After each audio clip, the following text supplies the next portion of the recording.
So, you've heard about Hell Clock, a roguelike game where time literally wants you dead and death wants you more dead. But the big question is Hell Clock worth your time, or should you leave this clock broken?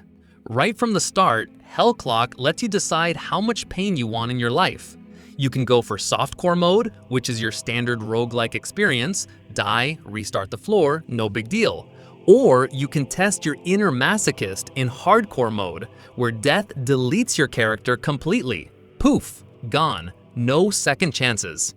But if you're more of a games are my therapy type of player, then relaxed mode is a blessing.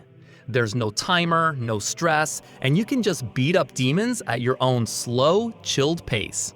Think of it like yoga, but with more blood. Combat in Hell Clock is a top-down action RPG style. You get 11 total skills to unlock, but only 5 can be equipped at a time. So yeah, build choice matters.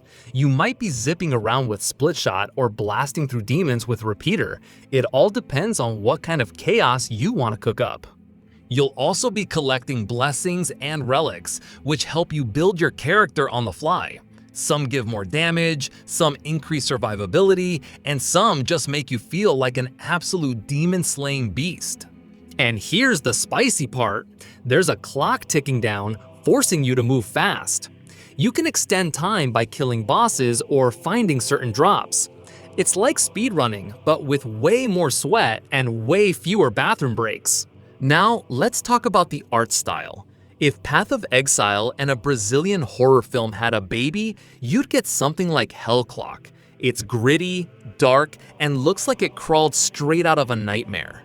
Yes, some of the assets look a little unfinished. This is a demo after all, but the atmosphere is strong. The setting is inspired by real Brazilian history, especially the War of Canudos, which gives it a surprisingly grounded vibe, even if there are skeletons trying to murder you. And if you're wondering why things look a bit like Thunder Lotus games, you're not the only one. The hand-drawn visuals give it a rough edge, but also a unique charm. It's not shiny and polished like Hades, but it doesn't need to be.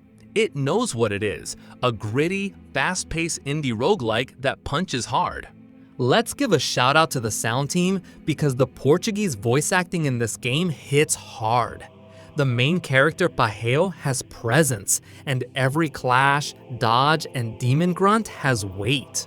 Combat sounds are crunchy, sword swings are satisfying, and the dungeon background audio adds tension without being overwhelming.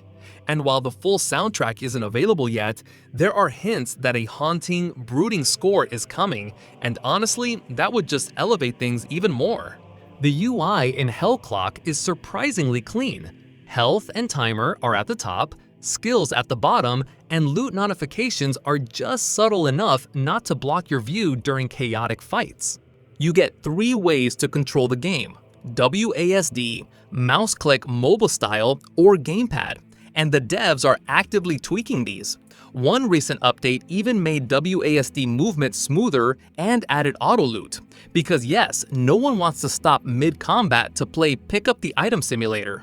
The skill tree gives some depth, and while it's not as deep as some full ARPGs, it offers just enough flexibility for build variety.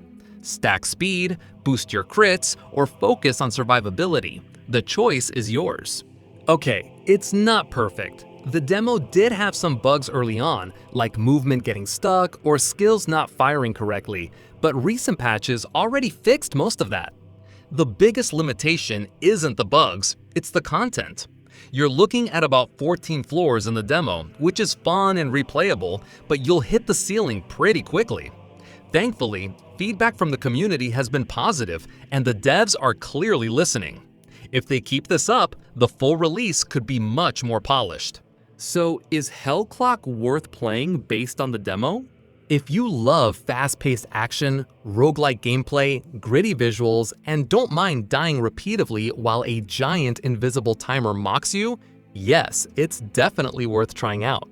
For now, it's a short burst of well-designed chaos with a lot of potential. Just remember, when that clock starts ticking, don't stop moving. So, what do you think? Are you brave enough to take on the clock? Or are you sticking with something a little less stressful, like hugging cacti? Either way, subscribe for more indie game breakdowns, and we'll see you in the next descent into madness.